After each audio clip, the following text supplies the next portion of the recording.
Buffaloes? We're back. Nothing All right. beats rock. Beats rock. Yeah. So Buffs down in Florida. I think they played their best game of the entire season without any argument. Everything, 48-21. Yeah, everything went great. They still have the same problems that I've always been complaining about, like their offensive line. They never touched. They didn't sack Shador, right? Or did they sack him once? But it wasn't like 8 times like normal. Right. And he wasn't getting beaten up. Right. But for some reason, they don't have a good pass rush, so that really benefited the Buffs. Right. So they didn't fix anything. I just think that the other team didn't exploit them. Right. Which is kind of a mistake because if you give him time, you can see what he'll do. Yep. Found everybody. They even had a running game. Yeah, they were a little more balanced. Yeah. I mean, not. I gotta say, probably isn't the right word, but yeah, they I were would closer. attribute it to the fact that they wore the black pants. Yeah. Yeah. Good job, Dion. Those gold pants. It's like you've been listening to Nothing Beats Rock. Maybe. You know? So they looked good in those black pants. Yeah, they did. You know? It was weird, too, because I didn't realize that Central Florida had, like, the same color scheme. Right. So, you know, when you see pictures or highlights, pictures of the crowd, fans, they look like CU fans everywhere. Like, you had to actually look at their shirts and see, like, they didn't have the Buffalo logo. Yeah.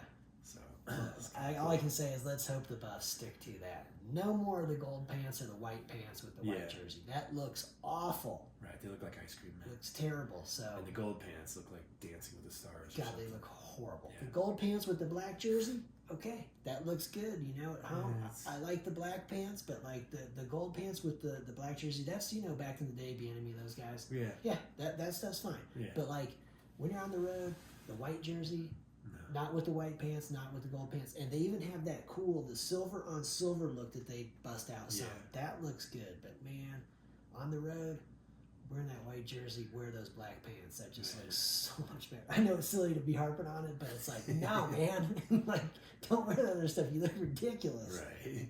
You know. Well, so they're 4-1. 4-1. They have a bye week. Which is kind of scary to me.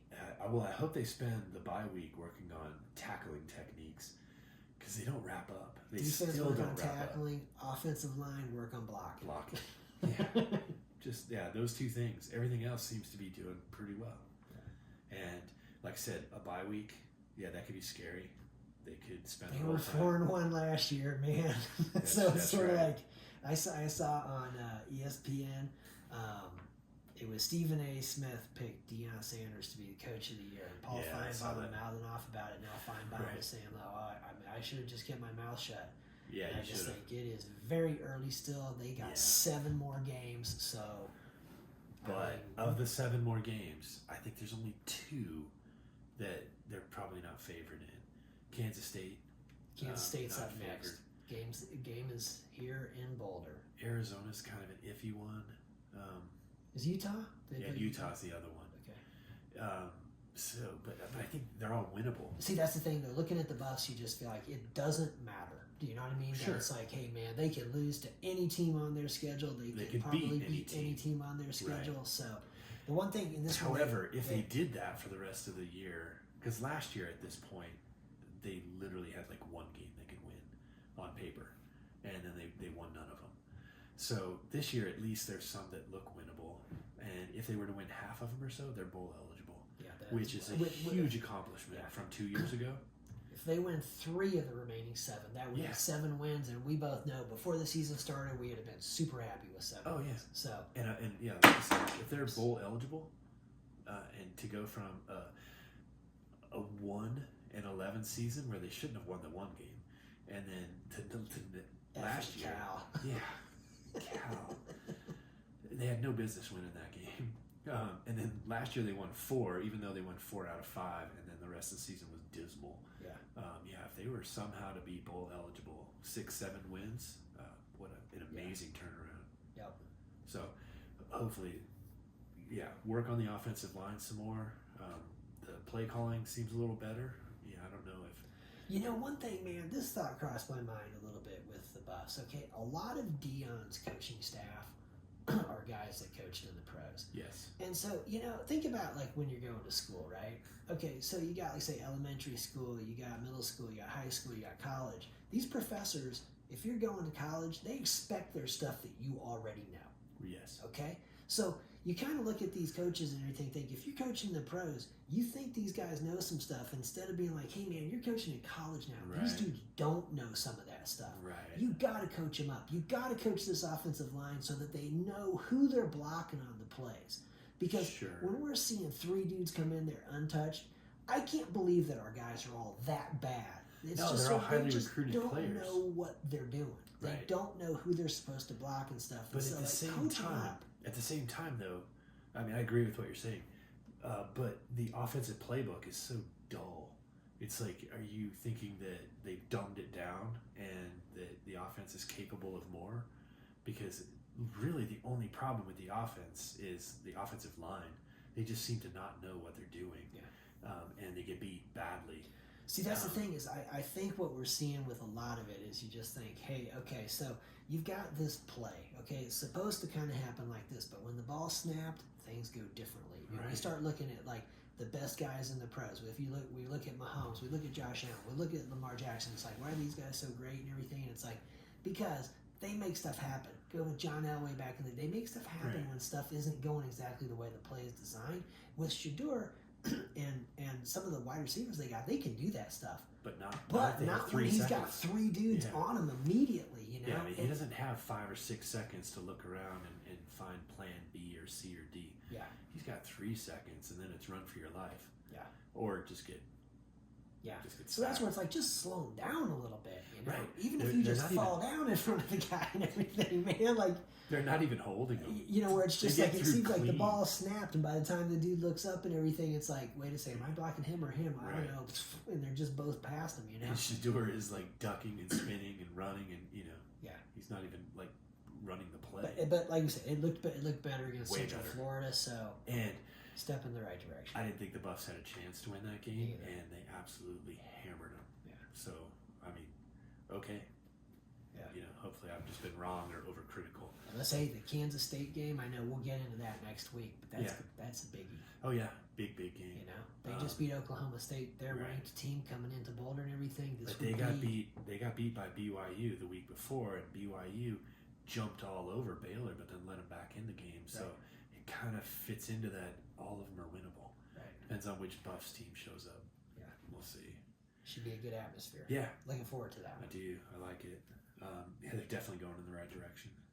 So if we move to the NFL, All right. start looking at our last week's games. Little AFC West recap. Yeah, we didn't do so great. Well, we got the Chiefs right. We did get the Chiefs right. Chiefs over the Chargers. I guess we got the Another Raiders right. ugly, grinded out win. Costly win. Rasheed Rice going down. Yeah, ACL. You know, it's looking like, the season for him, but Yeah, that's a bummer. they got the win, and That's 2 big see injuries what in happens. just a couple of weeks. But like Pacheco will be able to come back though, but Rice won't. say what? Maybe. Kareem Hunt has 69 yards rushing in his first game back, just off Yeah. the couch. Right. Exactly. That's awesome. I know a lot of teams that would love to have 69 yards rushing Oh my God! as a total offense. All I think is if that stuff had not happened back in the day, and Kareem Hunt had been with the Chiefs all Right. that time, oh my God! Right. Yeah, He's impressive. yeah. So it's the same formula. They It's gonna start be slow, next they man grind up it and- out. Everybody's talking about what are the Chiefs going to do, with Rasheed Rice going down. Are they going to try to make a trade for Devontae Adams or some of these other guys and everything? I don't think so. It's kind of funny because they're 4-0. They're not going to panic. No, I think guess- Andy Reid will just get more practice to the next 2 guys that are. Yeah, see, that's the question to me is they've got 2 guys out of Clemson who are on kind of their practice squad type thing, Justin Ross and Cornell Powell. Or just the Yeah. guys that are 3rd and 4th in the lineup that just don't get passed. Yeah, they'll or get. don't catch passes. But see, here's they'll the get thing. more. So here's the thing though. Okay, they got these 2 guys who are kind of practice squad players and everything. Sure. Cornell Powell they took in like a 6th-round pick a couple years ago. And Justin Ross was a dude who was killing it for Clemson. Then he had an injury and they thought it was going to end his career, Right. so nobody wanted to take him. Right. Chiefs picked him up as a free agent. So he has a lot of upside. And so here's the deal. Sky Moore is the kid that they took a couple years ago in the 2nd round. Right. And straight up, that dude made he had a touchdown in the Super Bowl against the Eagles. And he had a nice punt return against the Bengals that year to get the Chiefs there. But overall, he's been an enormous disappointment. Right. And in this game, after Rashee Rice got hurt and everything, late in the game, as the Chiefs were trying to pick up a first down and milk the game away, third down, right to him, right in his hands, first down, everything, they can end the game. He freaking dropped it. Right. Apparently, Brett Veach, the GM for the Chiefs, they said that when it happened, that in the booth where he was, there was just a loud bam on the table, that he had had enough. And it's just like, dude, here's the thing, man. This guy has done nothing and everything, okay? He hasn't had a catch the entire season. He has not caught a pass. Last year, of Chiefs receivers that received, I don't know, some number of targets or whatever, he had the lowest completion percentage rate to him, okay? So my question is, why is this dude actually out there? Why is he actually, how come, because he must look good at practice. You know what I think it is, man? He's a second-round pick, so they're going to give him every opportunity to prove he can do it. Whereas Justin Ross and Cornell Powell looked real good in the last preseason game and everything. Right. But it's like, oh, because these guys were later-round picks and all this, they don't get it. Well, so I want to see what's going to happen for him. That would be a general manager sort of a mentality. So maybe Brett Veach finally banging on the table going, that's it. Not a head coach sort of. A head coach seems like he would look past whether he was first round, third round, fifth round. If you can, get results, that's what gets you on the field. Andy Reid, so his response to it when they were asking, what are you going to do about Rashee Rice and everything, and he named off the guys, and he said Sky Moore, and he said, yeah, I know he dropped that third down pass and everything. We got to work on that. He knows he needs to make that catch. Right. Just handles it exactly right. Yeah. I wouldn't expect him to throw anyone under the bus. If he's going to do that, he'll do it after the press conference. Yeah, if he's going to be thrown under the bus, it's just sort of like, guess what, man? We're bringing up both these guys from Clemson up here and everything, and you're going down. One of them's taking Rashee Rice's spot, the other's taking your spot. You're moving to the practice squad, man. We're done with this crap. He's not going to do that in front of the cameras. He's going to do it, nicely. Yeah. So he'll take care of it professional. Yeah. So, So it's still a bummer, but I don't think they're going to trade anybody unless they get rid of Sky, because I think that they have enough players that are already in the system that they can just shuffle. Yeah, and they're not. And if it takes a week or two for them to kind of get up to speed, I think that he'll be patient with them. And they've been mentioning Tyreek Hill out there too. Any chance he'd be coming back, and everything. But the bottom line to me is, I don't think he'd be good for morale. I don't think Adams or Tyreek Hill would be coming back to the Chiefs, and the main thing to me is because they cost too much money. Well, they cost a lot of money, but I think the Chiefs are not going to do that, and then they're not in a position. If they were sitting there at 2-2, they might be feeling a little differently, like, hey man, But at 4-0, it's like, look, they got a 2-game lead in the division and everything, so they can let this play itself out a little bit and see how do these other guys go. I think they'll be fine. It's just a bummer, but I think they'll handle it well. Yeah. So that put us to the Browns and the Raiders. Another crazy game because the Browns jumped out 10-0 on the Raiders, and then the Raiders came back and tied it and then eventually won it. But is that the same team that beat Baltimore on the road?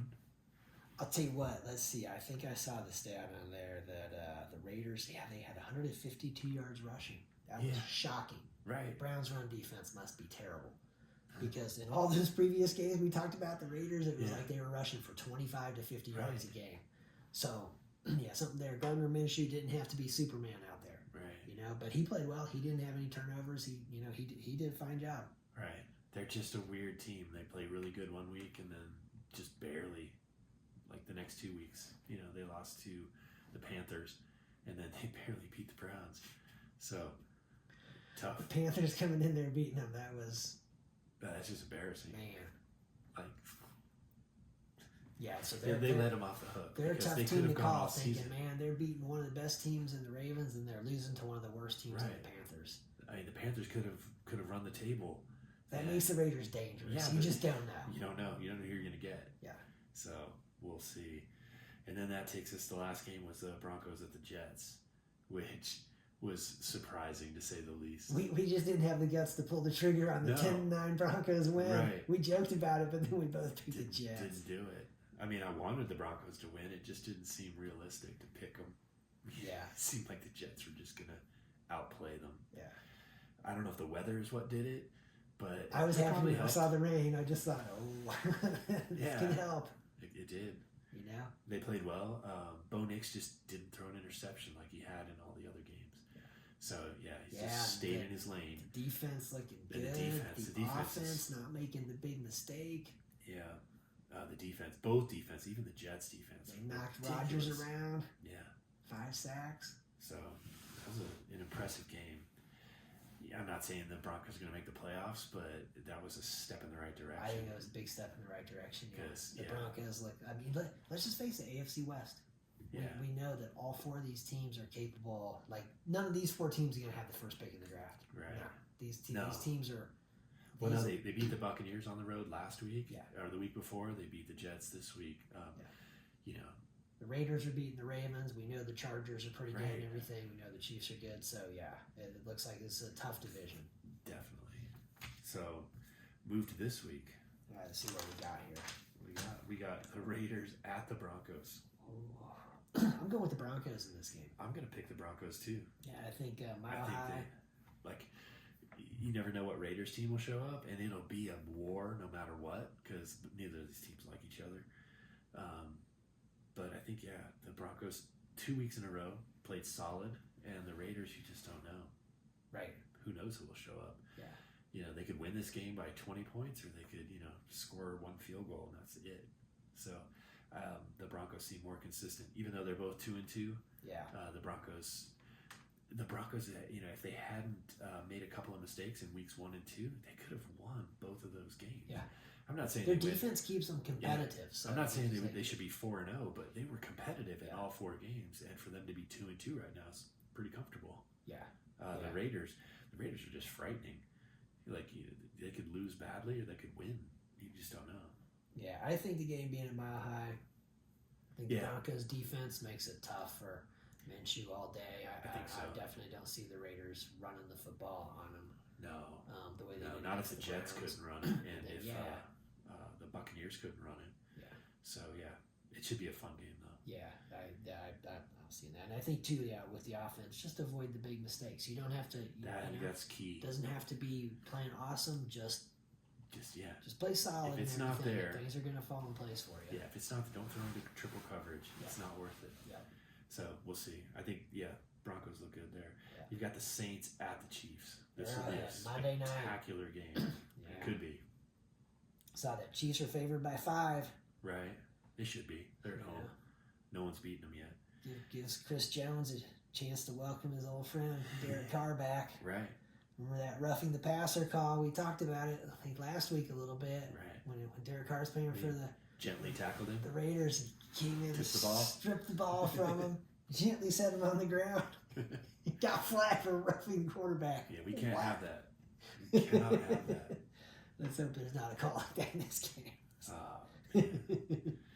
I think the Chiefs will take this game, but I think it's going to be just like their other ones. Maybe some more offense. Maybe it won't be quite as slugfest-ish as the first 4 games. Maybe they'll both put more points on the board. Just because I think the Saints they've got the capability to just put a lot of points on the board. Yeah. So maybe that'll loosen up the Chiefs a little bit. All of a sudden they'll put some points up too. So I'm not thinking of like a 17 to 13 or 14 game. I think maybe they'll put more points, 20 or 30 each. Boy, I don't know.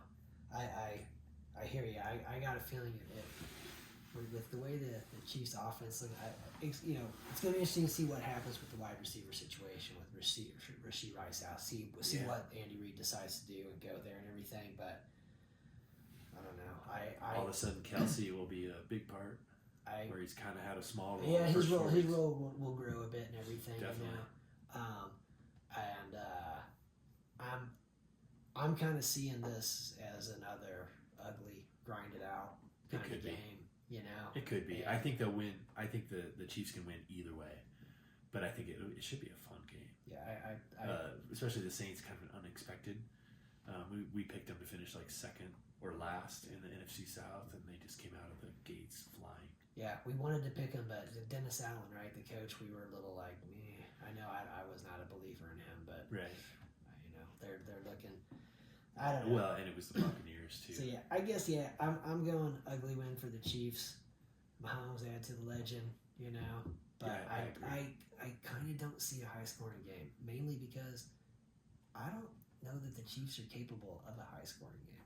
Well, I just think that like something's gonna like break the seal, and all of a sudden the offense is gonna click. And I think this is the one game it could happen. You know, and if all of a sudden that's what happens, then all of a sudden you have the Saints and the Chiefs. Like, you know, not like this, not like the Seahawks Lions game, you know, from the other That night. would be shocking to me. Yeah. Like, oh my god. I don't think it'll be like that because that was like watching the Pro Bowl. I mean, there's no defense for like a quarter and a half, but Right. something a little less, you know, like in the 20s, you know, low 30s. It just seems like it has the potential. So either way, I think that if they do break the seal and the offense does better, that they would still win by a couple points. I think it'll be close though. Right. It should be a fun game. Right. Of all the games this weekend, it's definitely one to circle. Right. You know, you definitely want to make time and watch it. Right. Monday night. Monday night. Yeah. And that leaves us with the Chargers on a bye week. That's right. I think the Chargers can win. They need the need the- bye. they need the definitely- bye. They had a lot. They've got of so many injuries. Yeah. It'll be good for them. Yeah.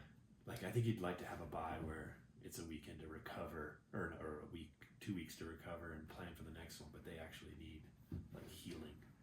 So they've got, God, the season's so long and so freaking brutal.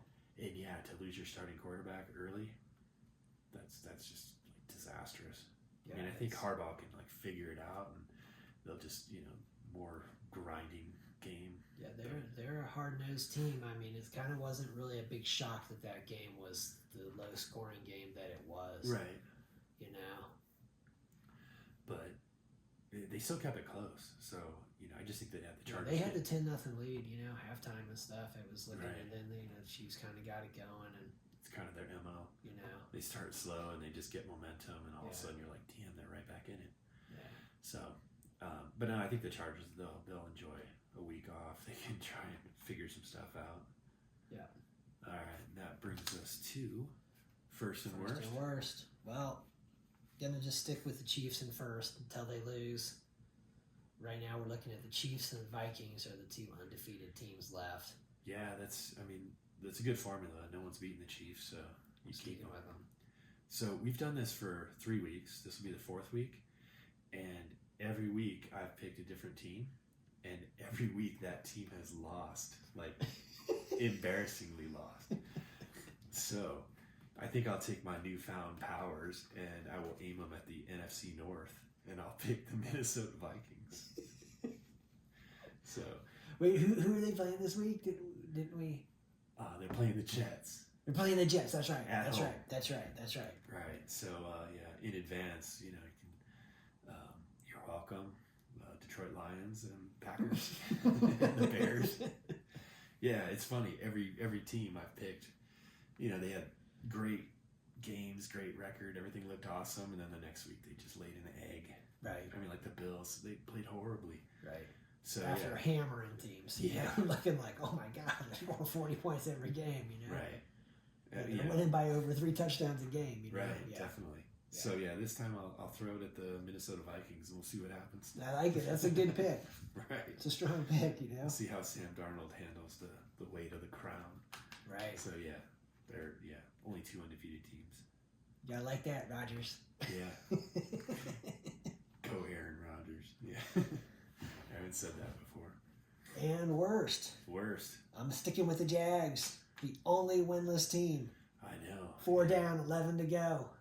Man, 0-16 Lions. Just got one team left to go. I If the think they're Jags safe. get a but win, you're safe. Yeah. But this Jags team, I think the dude will handle it. He'll be all right. The he's got Jags- to be happy after watching the Lions Seahawks game. That was awesome. Well, yeah, that definitely. Lions, Jared But- Goff, perfect game. Perfect game. Oh, yeah. It was a fun game. Yeah. I mean, it didn't matter if you had a rooting interest in either team. It was fun It was to a watch. fun game to watch. Yeah. For the worst, I'm going to go with the Browns again. They got a stranglehold on that one. They do. I just think that they need a new quarterback. Just get rid of that guy. And so I was looking, Dorian Thompson Robinson, backup quarterback. He was their backup quarterback last year. So when Watson went down, he came in and he won them a couple of games. He played well. He's only in his second year out of UCLA. Like, why isn't he playing?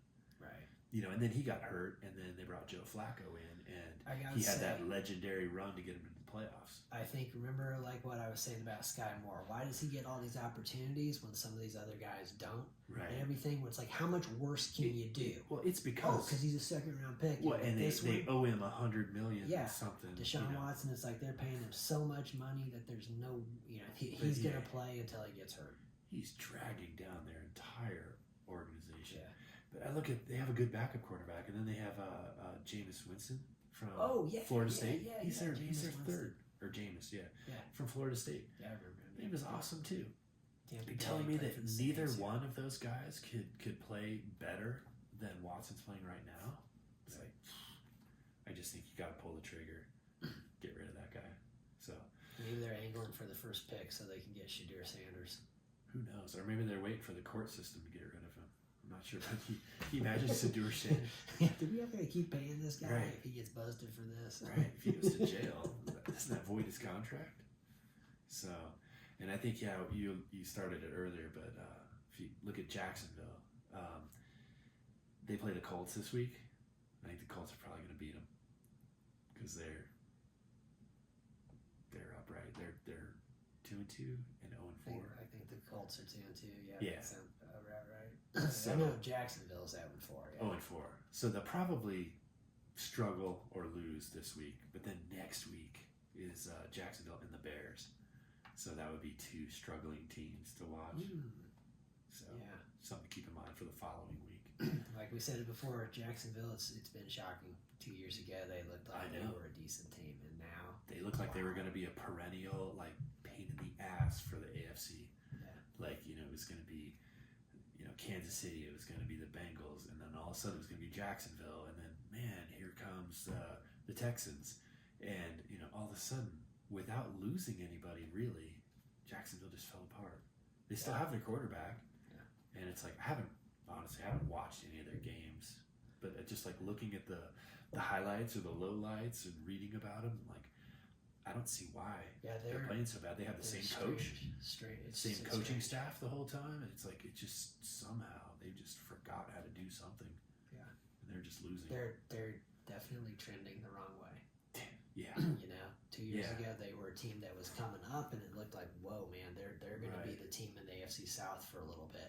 And then last year they kind of were going okay, and then it started going down toward the end, and man, it has just continued down. Right, they lost all their momentum last year, and you're right, nothing this year. Yeah. So it'll be interesting that they might not win this week. I think the Colts can probably take them, but then next week against the Bears, who knows? Maybe the Bears will get it all sorted out and knock them down again. Right. So it'll they'll take a run at their record, but I think at some point they're going to win a game. Right. We'll see. Well, we got one more thing here. What's that? Toddy Pogacar. Oh, yeah. Let's mention it. Oh, yeah. Triple Crown. He's the greatest cyclist at the time. So we're turning to a little bike racing for a minute here. Giro, the Tour, the Tour, Tour de France, and the World Championship. Yeah, and he skipped at the last minute the Olympics. Yeah, he probably could have torn that up too. So so he's only amazing. Marks and Roach had done the Stephen Roach, had done the Triple Crown, and Tadej Pogacar did it this year with the, and it looked effortless. Yeah, I mean, obviously there was a lot of effort to it, but every race he finished, he looked like he could start another race. Everyone else looked pretty spent. Yeah. So yeah. Did you hear that Remco Evenepoel and Matthew Van Der Poel were next to each other when he bridged up to the other group? That Evenepoel said to Van Der Poel, he said that's a suicide move. Right. And they all thought that he was just kissing his chance goodbye. Right. Instead, he bridged up to those guys, worked with them for a while, I guess 50K or so. For Took 50 him a little kilometers, bit of attention, but worked with them for a bit, and then 50K to go from there. And he took off, dropped all them, and he didn't attack him. He just rode away from him. Just come with me if you can. Yeah. Just rode away from him. Yeah, he is so impressive. Yeah. Just ridiculous. And he's cool. Yeah, he's like a 12-year-old. He wants to go to the pool after, at the end of the day. He's doing backflips off the diving board. It's pretty refreshing, because let's just face it, not all those bike racers are real cool. No, it doesn't seem like it. There's only a handful of them that seem pretty cool, and they're usually not winning. Yeah. They win here and there, and they're great for interviews and whatnot. But yeah, they're not tearing it up. Yeah. So yeah, he is awesome. Yeah. And he's what, 25?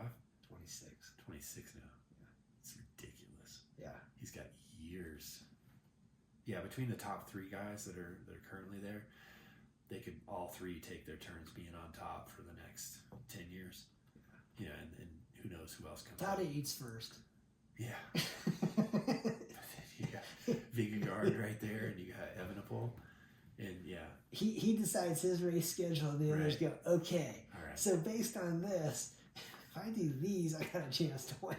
Exactly. Just like everyone was so happy at the Vuelta a España because none of the top guys showed up. They all had a chance. Yeah. So that every one of them was like, man, this is so much more fun when those guys don't show up. Yeah. And it was exciting. I mean, Primoz Roglic still came through and got it done, but Right. but it was more exciting. It wasn't a runaway. Yeah. People weren't racing for second place right away. Yeah. Or third, if Vingegaard shows up. Yeah. But no, yeah, probably one of the best athletes.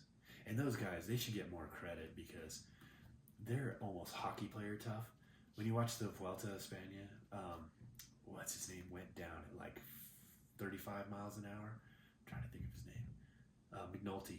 Right. He went down. Oh, yeah. He went down on a turn, hit the ground. He's not wearing a ton of stuff. The helmet is not much of a protective device. He went under the guardrail. By the time he went under the guardrail and off the edge of the road, he was probably going 15 or 20 miles an hour. And he crawled back up, got on his bike, and rode back, bleeding everywhere. Yeah. If that had happened to a baseball player, he'd have been out for the rest of the season. It was hockey player like. Yeah. Get hit in the face, get 12 stitches, and miss like 3 shifts, and carry on. Yeah. So yeah, there's a lot of those guys. They're extremely tough. Yeah. So, but Pogačar, he's clearly number 1. Yeah. And yeah, the season, He is the man. they get a few months off, but he'll be ready. It'll be Yeah. fun to watch. Yeah. All right, Well, all right. That's it for this week. nice. The Beach Rock. Nothing beats rock. Bye.